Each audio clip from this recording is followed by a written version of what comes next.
오늘의 10분 말씀. 예레미야 33장 1절로 13절입니다. 오늘 본문 1절에 보시면 하나님의 말씀이 예레미야에게 두 번째로 임했다라는 표현이 등장합니다. 사실 하나님께서는 여러 번 예레미야에게 말씀하셨습니다. 하지만 오늘 본문에서 말하는 두 번째란 32장에서 예레미야가 기도 이후에 하나님의 첫 번째 응답이 있었고, 이어서 오늘 본문이 두 번째 응답임을 말씀하고 있는 것입니다. 하나님의 첫 번째 응답과 두 번째 응답의 공통된 주제, 핵심 말씀은 우리가 잘 알다시피 심판과 구원입니다. 하지만 두 번째 하나님의 말씀에서는 첫 번째는 없었던 명령이 들어 있습니다. 그것은 바로 부르짖으라입니다. 기도하라입니다. 그러면 하나님께서 응답하시겠고 하나님의 크고 놀라운 일을 내게 보이리라 말씀하십니다. 여러분들에게 두 가지 질문을 드립니다. 여러분들은 개인적으로 기도하시는 시간을 갖고 계신가요? 기도하는 시간이 있다라면 어떤 자세로 기도하고 계신가요? 오늘 본문을 통해 매일매일 기도하는 영적 습관을 갖는 저와 여러분 되시길 바랍니다. 기도는 하나님을 통제하는 인간의 수단이 아닙니다. 기도는 하나님의 주권을 인정하고 그분의 뜻을 찾고 깨닫고 순종하는 것이 바로 기도의 자세입니다.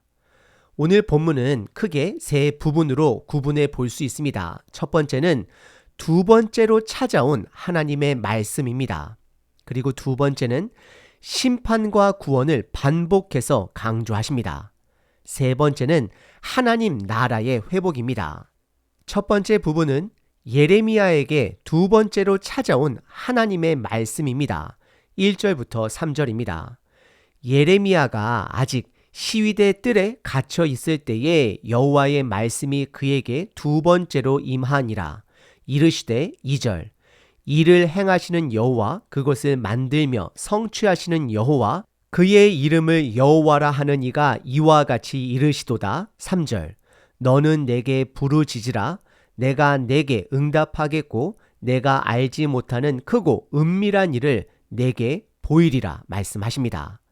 1절에 두 가지 정보를 명확하게 주고 있습니다. 첫 번째, 예레미야가 여전히 시위대 뜰 감옥에 갇혀 있을 때입니다. 이것은 32장 2절과 연결되는 장면입니다. 예레미야는 하나님의 심판에 대한 말씀을 전했기 때문에 감옥에 갇혀 있는 것입니다. 그리고 두 번째 정보는 그에게 두 번째로 임한 하나님의 말씀이 됨을 드러냅니다.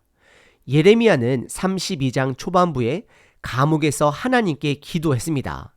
왜냐하면 하나님의 말씀대로 심판과 구원을 전했고 하나님의 명령에 순종하여 곧 빼앗길 땅까지 매매한 것으로 인함이었습니다. 그의 현재의 고난과 미래의 회복의 말씀에는 너무나도 상당한 온도 차이가 있었던 것이었습니다. 그래서 그는 기도한 것입니다. 그래서 하나님은 그에게 두 번째로 응답하십니다. 말씀에 따라 심판이 임한 것처럼 말씀에 따라 반드시 온 이스라엘이 회복될 것을 돌아오게 될 것을 말씀하십니다. 예레미야는 기도를 통해 하나님의 뜻을 명확하게 알아가고 있습니다. 그리고 이어서 오늘 본문의 두 번째로 하나님의 말씀이 예레미야에게 임한 것입니다. 그리고 2절에 보시면 하나님이 어떤 하나님이신지를 드러내십니다. 일하시는 하나님 되심을 드러냅니다. 반드시 성취하시는 하나님 되심을 드러냅니다. 하나님은 태초에 천지를 창조하셨을 때 일하기 시작하셨습니다. 말씀으로 성취하신 땅을 보시고 보기에 좋았더라 라고 말씀하시고 7일째 되는 날에 즐거워하시며 안식을 누리셨습니다. 하지만 인간의 죄로 인해 이 땅에 죄가 들어오자 하나님은 또다시 일하시기 시작하셨습니다. 지금까지도 일하시고 계시는 것입니다. 그래서 2절과 3절에서 말하는 일은 하나님의 구원하심의 일이 되는 것입니다. 구세주를 보내주시기 전까지의 일, 예수님을 이 땅에 보내주신 일, 그리고 또다시 보내주실 예수님의 일을 말씀하는 것입니다. 그리고 3절에 구원의 일을 하시는 하나님께서 명령을 하십니다. 그것은 부르짖으라입니다. 기도하라입니다. 단지 목소리를 지르며 하나님을 찾는 행위를 말씀하는 것이 아닙니다. 하나님과의 관계를 다시 시작하는 대화의 시작이 되는 것입니다. 갓난 아기가 태어날 때 목청을 높여 엄마를 찾는 것처럼 관계의 시작을 말씀하는 것입니다. 너가 그리하면 나를 찾으면 내가 알지 못하는 크고 은밀한 일을 보여주시겠다라고 본문은 말하고 있습니다. 우리들은 예수님을 통해 그 일이 무엇인지 너무나도 명확하게 잘 알고 있습니다. 그것은 바로 다시 보내주실 예수님을 통해 이 땅이 아닌 하나님 나라의 소망을 두고 사는 삶인 것입니다. 하지만 여전히 우리들 또한 예수님이 오시기 전까지 그 삶의 여정을 기도로 하나님의 뜻을 찾으며 나아가야 한다는 것입니다. 오늘 본문 하나님께서는 저와 여러분들에게 기도를 명령하십니다. 기도는 사람의 몫입니다. 하지만 기도를 통해 부어주시는 것은 하나님의 은혜가 됩니다. 기도하면 하나님의 은혜를 발견할 수 있습니다.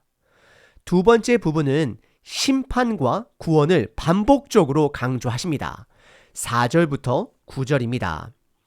이스라엘의 하나님 여호와께서 말씀하시니라 무리가 이 성읍의 가옥과 유다 왕궁을 헐어서 갈대아인의 참호와 칼을 대항하여 5절 싸우려 하였으나 내가 나의 노여움과 분함으로 그들을 죽이고 그들의 시체로 이 성을 채우게 하였나니 이는 그들의 모든 악행으로 말미암아 나의 얼굴을 가리어 이 성을 돌아보지 아니하였음이라. 6절 그러나 보라 내가 이 성읍을 치료하며 고쳐 낫게 하고 평안과 진실이 풍성함을 그들에게 나타낼 것이며 7절 내가 유다의 포로와 이스라엘의 포로를 돌아오게 하며 그들을 처음과 같이 세울 것이며 8절 내가 그들을 내게 범한 그 모든 죄악에서 정하게 하며 그들이 내게 범하며 행한 모든 죄악을 사할 것이라.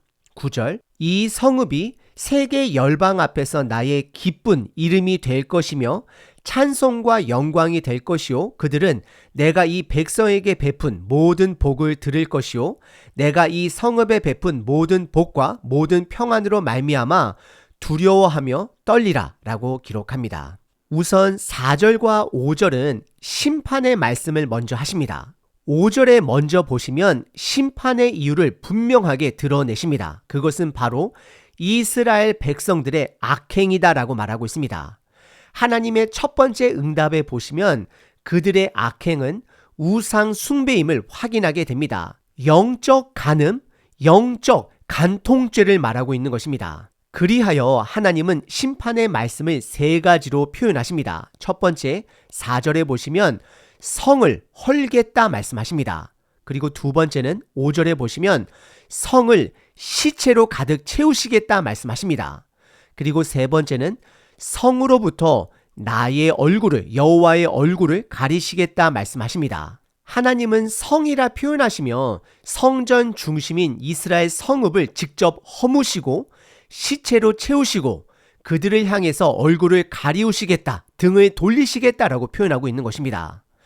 성전의 완성은 예수 그리스도가 되십니다. 우리는 이 본문에서 예수님의 십자가 죽음의 모습을 발견할 수 있습니다.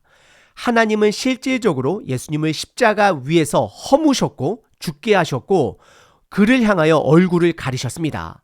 그래서 예수님께서 십자가 위에서 하나님 아버지를 향하여 왜 나를 버리신 나이까? 라고 외치셨던 것입니다. 그리고 이어지는 6절서부터 9절까지는 구원, 회복에 대해 말씀하십니다. 그래서 6절에 반전 접속사인 그러나로 시작을 합니다. 그리고 이어서 하나님은 5가지 표현으로 구원을 말씀하십니다. 첫 번째는 6절에 치료하시겠다 말씀하시고 두 번째로는 고쳐 낫게 하시겠다. 세 번째로는 평안과 진실이 풍성하게 드러나게 할 것이다. 네 번째로는 7절에 포로에서 돌아오게 하시며, 다섯 번째는 그들의 모든 죄악을 사할 것이다 라고 말씀을 하십니다. 그래서 그 회복된 성읍이 모든 민족들 앞에서 기쁜 이름이 되고 찬송과 영광이 될 것이고 복이 되며, 주변 나라들은 이런 회복으로 인해 두려워하며 떨게 될 것이다 라고 말씀하십니다. 이 성취는 우리가 알다시피 예수 그리스도를 통해 성취되었습니다. 예수님은 저와 여러분들을 치료해 주시고 고쳐 낫게 하시며 정결하게 하십니다. 온전한 제사가 되어 주십니다. 그리고 평안과 진실을 드러내시며 노예에서 자유함을 주시고 우리들의 죄를 사해 주신다라고 말씀하십니다. 그래서 우리는 예수님을 찬양하고 그분을 경외하는 것입니다. 그분의 높으심이 이 땅에 온전히 드러나게 될 것입니다. 오늘 본문의 두 번째 부분은 예수님을 통해 성취될 심판과 구원을 말씀하고 계십니다. 세 번째 부분은 하나님 나라의 회복 예언입니다. 10절서부터 13절입니다. 여호와께서 이와 같이 말씀하시니라. 너희가 가리켜 말하기를 황폐하여 사람도 없고 짐승도 없다 하던 여기 곧 황폐하여 사람도 없고 주민도 없고 짐승도 없던 유다 성읍들과 예루살렘 거리에서 즐거워하는 소리, 기뻐하는 소리, 신랑의 소리, 신부의 소리와 및 만군의 여호와께 감사하라. 여호와는 선하시니 그 인자하심이 영원하다 하는 소리와 여호와의 성전에 감사제를 드리는 자들의 소리가 다시 들리리니, 이는 내가 이 땅의 포로를 돌려보내어 지난 날처럼 되게 할 것임이라.